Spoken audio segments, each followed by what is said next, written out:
Continuing in Hilchos Chanukah, besides for where to put the menorah, the Shulchan Aruch discusses how high or how low to put the menorah.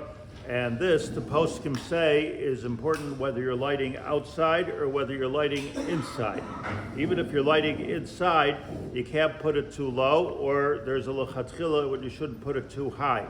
The too low is that you're never supposed to put a menorah under 3 Tefachim. Let's call 3 Tefachim 28 centimeters, 11 inches. That's 3 Tefachim. You shouldn't put it lower than 3 Tefachim. I'm going now with the shiur of the Chazon Ish because the Poskim say to do according to the Chazon Ish of this.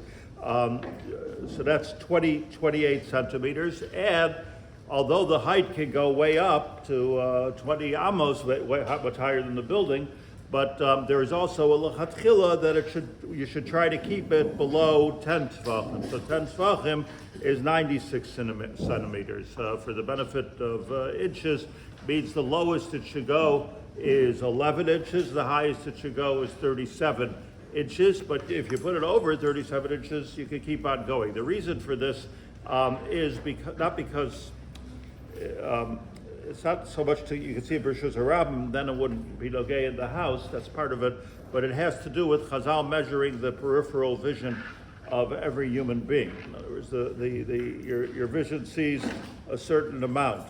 By the way, just while I'm here, it's been scientifically proven that the peripheral vision of women is much more than the peripheral vision of men, which can explain many of the things that go on in our homes and cars. But that's a scientific fact, so maybe the halacha would be different, but Chazal put an average over here of higher than 3 Tefachim. Now, higher than 3 Tefachim, there's another aspect to it, and that is that, as the Poskim say, Mishnah Berurah says, that's not only because you won't see it if it's lower. Why won't you see it? And it's not even because it's not nicker, maybe it's not a menorah, maybe it's, ner l'ragli, it's just kind of a foot lamp or something because it's so low. But it's also mishum bezoyed. If you have it on the floor too low, it's a bezoyed. So, but bezoyed doesn't hassle a mitzvah per se, but it does on this one because nobody would be mevaza Hanukkah candles. Nobody would. So b'meila, people are going to think it's not Chanukah candles. So there's a two-step program over there. And lastly, I want to say about this is it doesn't go by the menorah; it goes by the flame. That's what the Pri Megadim explains. And he brings many rayas actually that it's the flame that has to be in the right place, not the menorah. So let's say you have a menorah on the ground or 3 tefachim up, but it goes way up like a real Rebbe menorah. You have something that goes up higher than 10 tefachim. The table here is 76 centimeters. So the table is actually like a perfect height.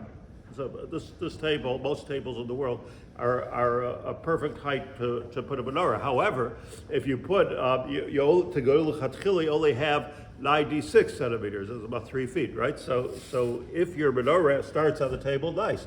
If it ends up over here, you're already lamala from the lechatchila shear. It's still good until 20 amos. It's your yotzei, but it's not the lechatchila way. So if you watch the videos for entertainment of Hasidic Rebbes lighting Hanukkah candles, very, very meduyik, because what they do is they have a big menorah usually, and they put it very, very low down, and if they're very mock on a low stool, so it shouldn't be on the floor, and the stool takes away the bezoyin, but the shalhevet is always lamata me asara. That's the me asara tvachim. That's the big diuk in menorahs that you can do. And this is even, again, one more time, this is even in the house, not only outside the house.